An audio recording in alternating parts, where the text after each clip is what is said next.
Vitor José Ferreira, mineiro. Sérgio Feijão Filho, paulista. Paulistano, mas com o coração no interior. Qual que é o teu bairro? Nasci em Perdizes. E o coração está No interior. Piracicaba. Você viajava muito de trem? Com meu pai, sim. É? Também nos anos 60. Você viajou também de trem em São Paulo? É daí que nasceu a sua paixão pelos trens? Desde pequeno eu tive fixação pela Companhia Paulista. Não dá para entender. Tá. Eu vou voltar a falar do trem no interior paulista, mas eu vou contar agora uma história para o Vitor José Ferreira, que é mineiro, e ele vai me ajudar a explicar o trajeto que a minha mãe fazia. Minha mãe, paulista, casou-se com um mineiro, meu pai. E o meu pai levou a minha mãe para conhecer os parentes dele em Minas Gerais. E lá chegando, gastaram tudo. Estava bom o passeio. Aí precisaram voltar para São Paulo de trem. Só que meu pai falou, olha, nós vamos ter que ir no trem de segunda classe, que eles chamavam de trem dos baianos, porque as pessoas que vinham do Nordeste para São Paulo se utilizavam desse trem. E minha mãe conta que o pessoal podia fumar no vagão. Minha mãe nunca fumou. E ela disse que quando chegou em São Paulo ela estava tonta de tanta fumaça de cigarro que ela respirou. Vitor José Ferreira, que trem é esse que trouxe a minha mãe para São Paulo? Eu pergunto assim, a senhora pegou o trem em Belo Horizonte? Ela falou, olha, eu conheço Belo Horizonte, mas não lembro se eu peguei o trem em Belo Horizonte. Eu só sei que era o trem dos baianos e nós desembarcamos no Brás. A única coisa que ela lembra. Então, que trem era esse, Vitor José Ferreira? O nome de trem dos baianos é porque ele saía de Monte Azul, na divisa de Minas com a Bahia, operado pela Central do Brasil, que tinha um trecho de bitola estreita, né? E esse trecho vinha até Belo Horizonte. Então o trem saía de lá, vinha até Belo Horizonte, onde o pessoal na estação central lá de Belo Horizonte, que é uma belíssima, ela está restaurada agora, é um ponto cultural de atração lá de Belo Horizonte, passava-se para um trem em bitola larga que continuava com o nome de baiano, porque vinham lá os baianos que transbordavam lá do outro trem, né? Fazia lá aquela baldeação. E esse trem vinha até Barra do Piraí. Em Barra do Piraí havia um seccionamento, uma parte do pessoal ia para o Rio, mas a grande parte vinha para São Paulo. E aqui o trem chegava até a estação do Brás, né? Então era um trem inteiramente operado pela Estrada de Ferro Central do Brasil, só que em duas bitolas diferentes, de Monte Azul, lá perto de Montes Claros, né, na divisa com a Bahia, até Belo Horizonte em bitola estreita, e de Belo Horizonte até São Paulo em bitola larga. E havia também um outro trem, esse era o trem de luxo, né, que era de São Paulo de Belo Horizonte para o Rio, né, que era o Santa Cruz, Vera Cruz, e do Rio para São Paulo, que era o Santa Cruz, que era um luxo só. Esse era um trem de alto padrão, que depois veio a ser chamado trem de prata, quando já operado pela iniciativa E as privada. litorinas, hein, Vitor? E havia também. Que voavam. Agora, os seus pais fizeram, de fato, um trajeto ferroviário extenso, né? Muito extenso. Muito significante em termos da história do nosso povo. E muitos dos cidadãos e cidadãs que estão aqui hoje em São Paulo descendem de pessoas que vieram do Nordeste Foram e que passageiros desse trem. Exatamente. O nosso país, ele contradiz o que acontece no resto do mundo, onde as viagens de longa distância são feitas ou por navio, trem ou avião. Os ônibus só fazem as pontas, né? Então, certamente, se nós tivéssemos aqui o que acontece no exterior, o nosso atual presidente não teria vindo de Pau de Arara, lá do Nordeste. Ele viria de trem. De trem. Seria muito mais confortável do que vir Pelo de menos Pau ele de chegava. Arara, né? E há no mundo inteiro essa cultura da viagem de trem, a ponto de uma vez um cidadão que estava participando nós estávamos participando de um seminário lá na sede da Rede Ferroviária Federal, e um dos participantes foi lá na Gare da Central e encontrou um cidadão lá, como nós chamamos, um gringo, né, meio perdido, querendo falar inglês com alguém e tal. Aí esse nosso colega foi conversar com ele, ele queria saber como fazer para vir para São Paulo de trem do Rio. E quando se disse a ele que não havia, ele ficou perplexo. Ele fez questão de ir até o nosso seminário para dizer que ele não entendia como as duas maiores cidades do país não estavam já ligadas por trem. No passado, como o Sérgio lembrou, havia o trem de luxo, também do Rio para São Paulo havia um trem mais simples, como esse que vinha de Belo Horizonte, e as automotrizes, as litorinas. E quem tiver alguma história ligada aos trens, querendo mandar para nós, encaminhe, porque depois sua história será contada na sessão Viva São Paulo! A Maria Iracema Neves quer saber quem se lembra dos gatos do Anhangabaú. Pardos, amarelos, brancos, pretos formavam um extenso tapete colorido embaixo do viaduto. Por vezes, algum transeunte menos apressado debruçava-se para apreciá-los. Diziam alguns que os gatos eram o cartão postal de São Paulo, mas quem os alimentava? Certa vez a reportagem de um jornal revelou que pelo menos 2 pessoas os alimentavam diariamente. Um pedreiro, após seu árduo trabalho, não ia embora para casa sem antes deixar-lhes comida. E uma velha senhora inglesa fazia o mesmo, dizendo à reportagem que gostaria de voltar para a Inglaterra, mas não fazia por amor aos gatos. Um dia, por ocasião da gestão do prefeito Faria Lima, eles desapareceram para sempre. Viva São Paulo registrando as mudanças na paisagem urbana. Participe pelo site. O site de histórias é o www.vivasp.com. Vamos ao intervalo. Pela Eldorado AM, São Paulo de todos os tempos.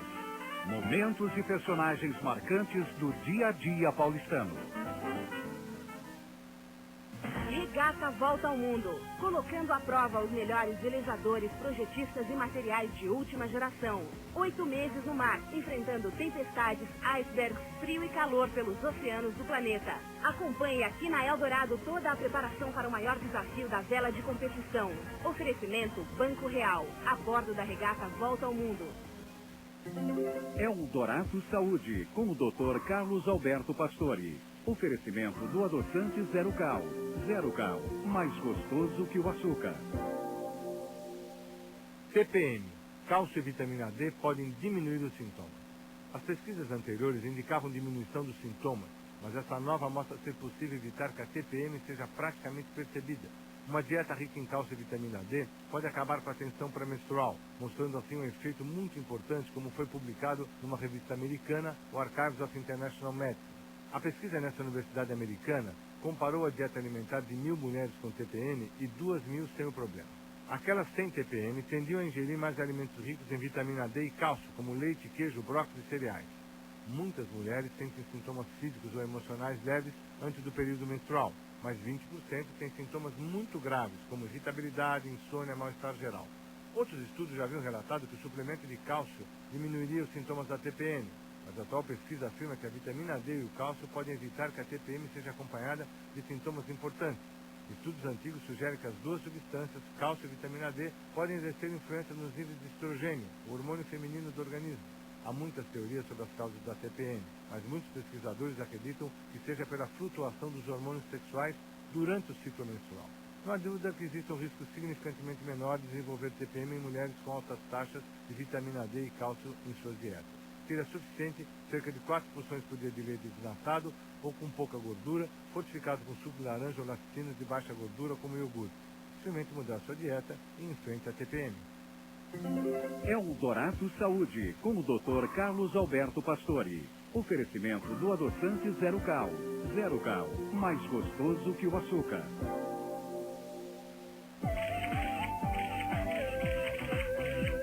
Todos os dias tem sempre muita gente me olhando bem de perto. Por isso eu tenho que me cuidar muito, principalmente da pele.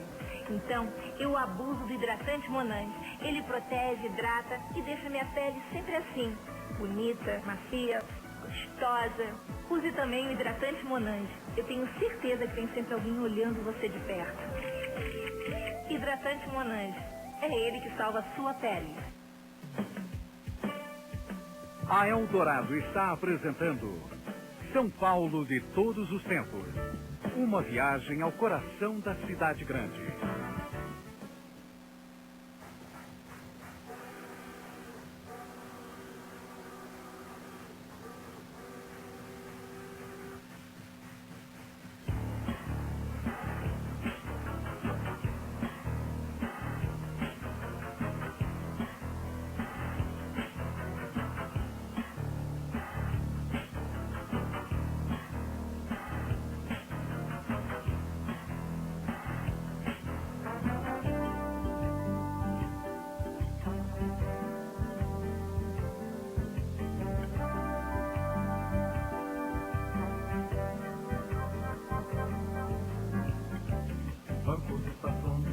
carta de despedida e emoção.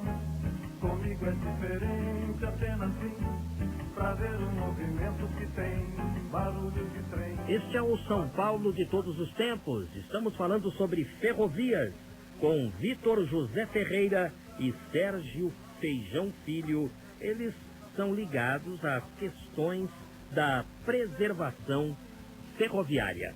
E olha, o futebol tem muito a ver com os trens.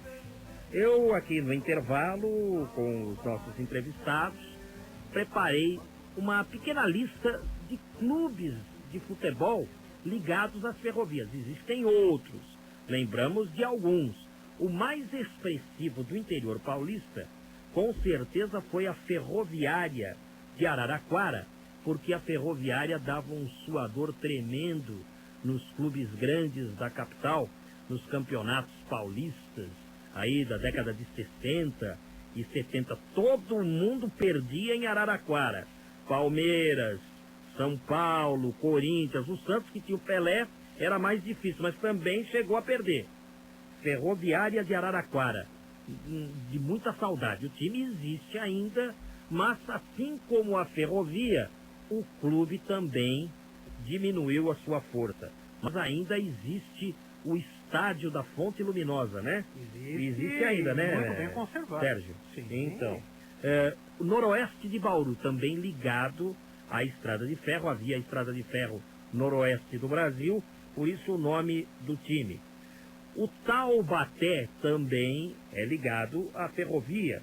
O Nacional aqui da capital, antigo SPR, um clube fundado por ferroviários.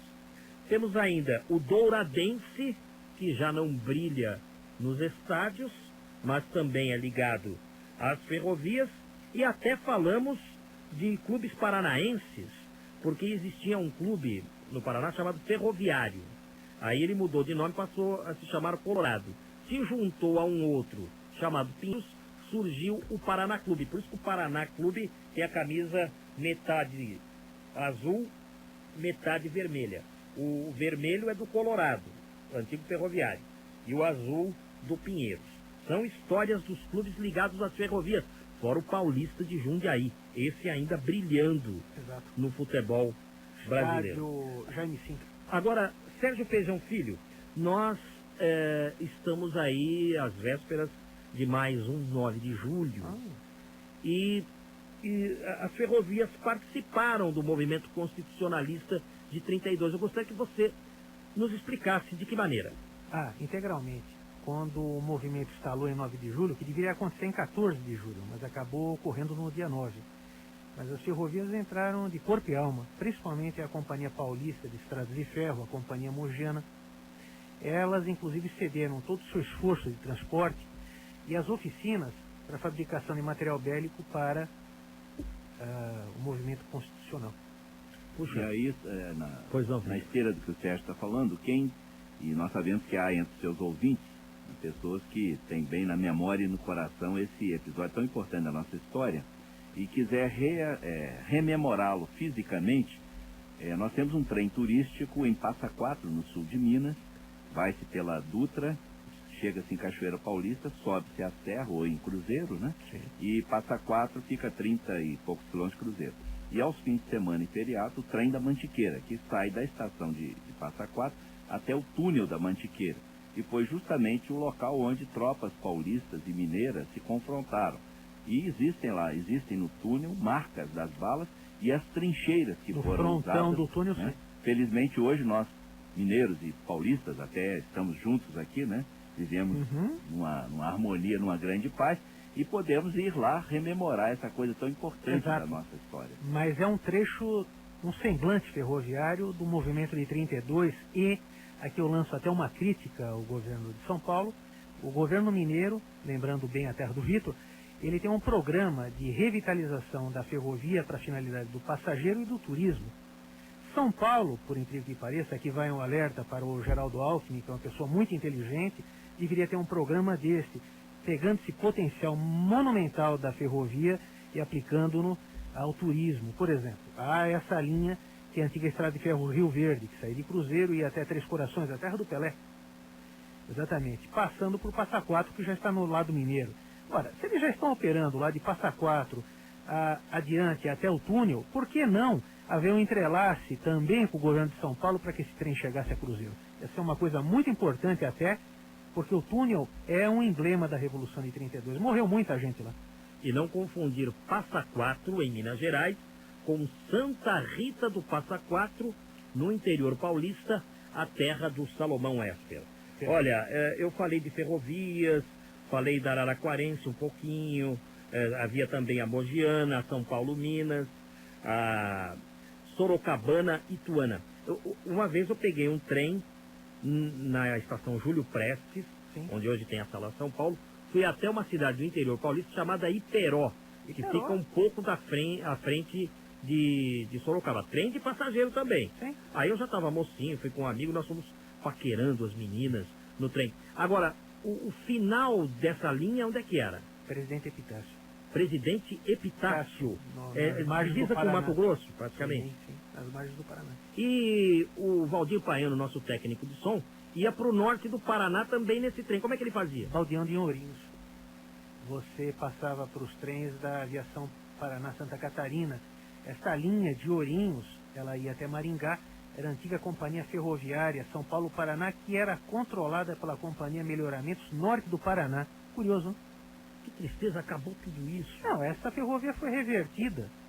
Houve uma reversão e a Companhia Ferroviária do Paraná, na década de 50 para 60, foi obrigada a entregar esta linha para o governo federal.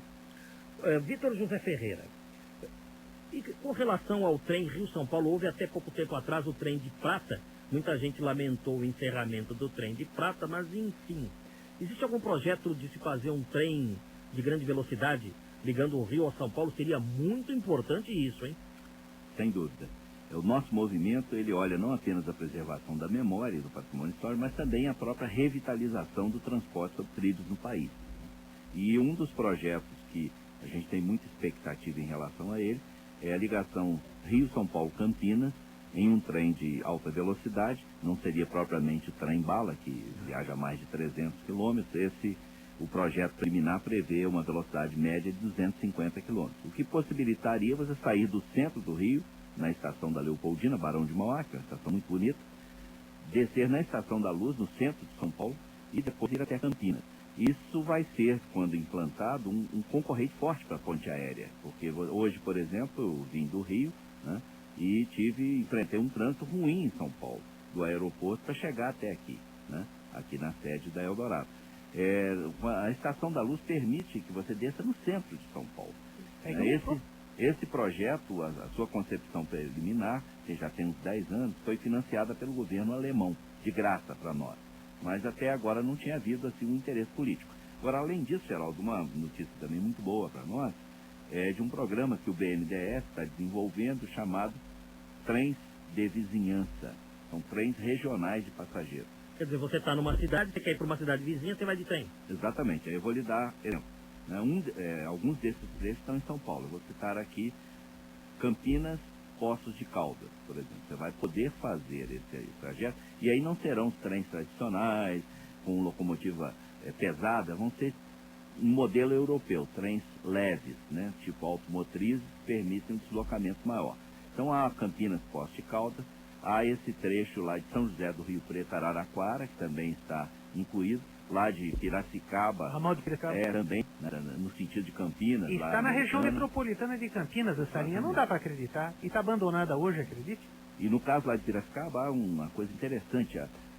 Eu sou ligado ao sistema metodista de educação, nós temos uma universidade em Piracicaba que apoia o nosso movimento desde o seu nascedor, né?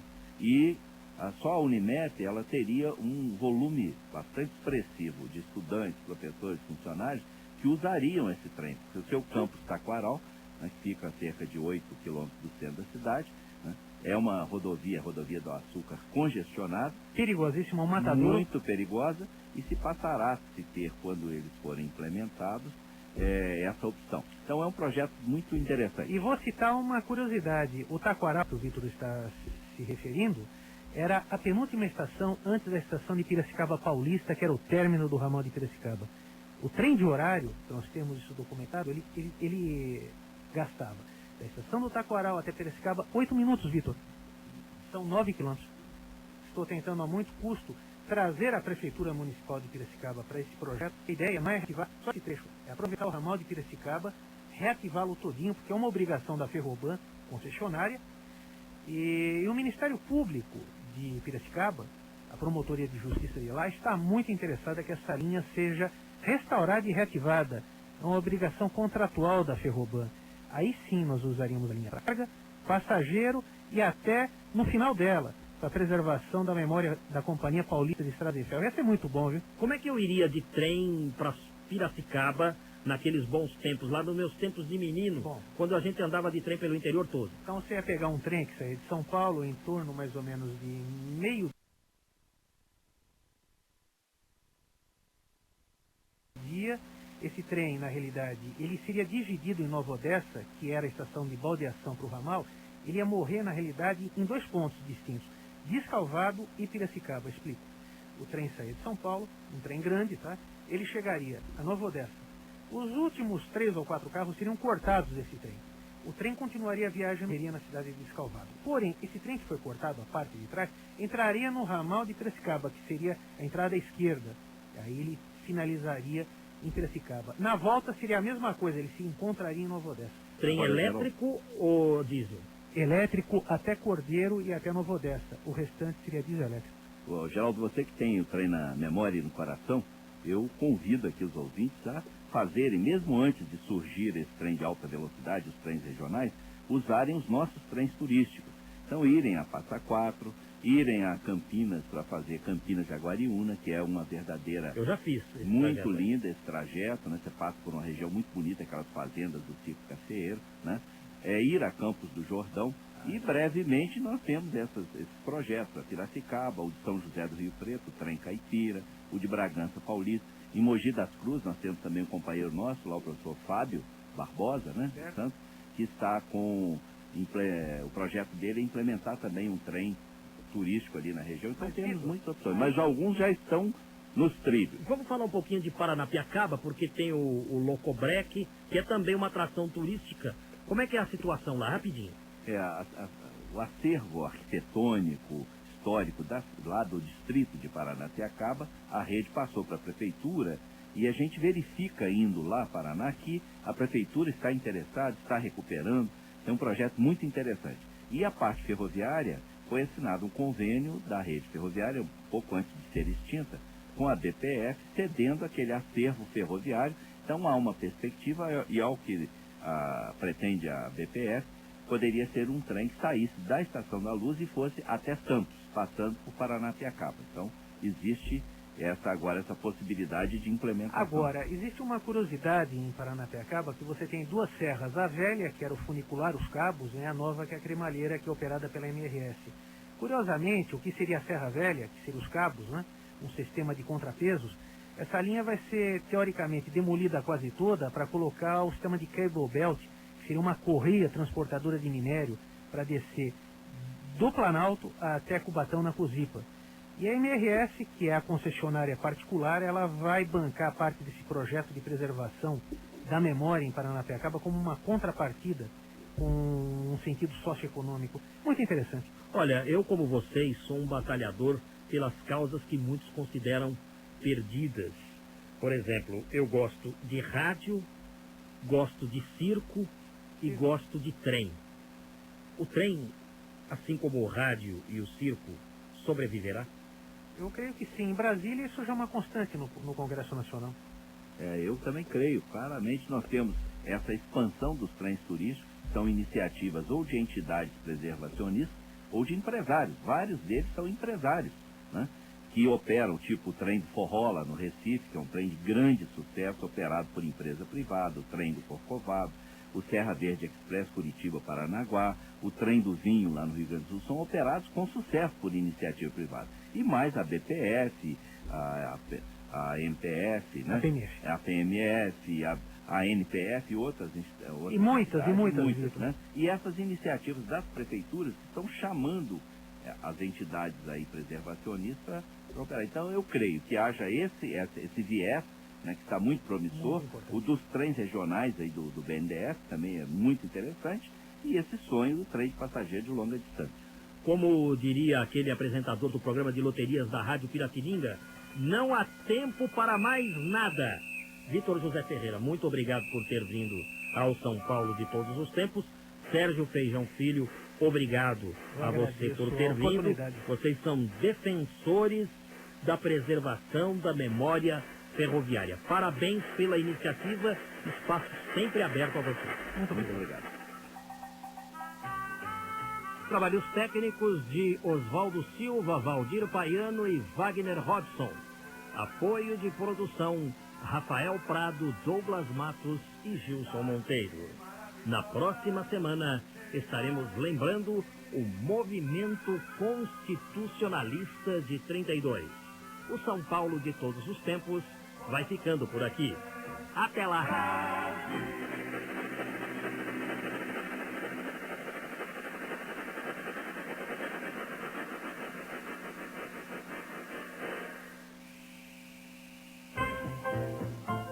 Estamos encerrando mais uma edição do programa São Paulo de todos os tempos pela Eldorado AM. Os personagens, os eventos marcantes, a memória da cidade. A São Paulo de ontem e de hoje. São Paulo de todos os tempos. Um programa premiado com o colar do centenário pelo Instituto Histórico e Geográfico de São Paulo. Apresentação de Geraldo Nunes.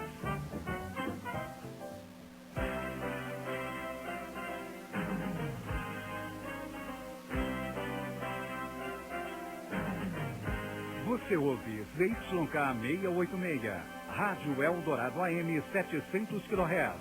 Uma emissora do Grupo Estado, transmitindo dos estúdios no bairro do Limão.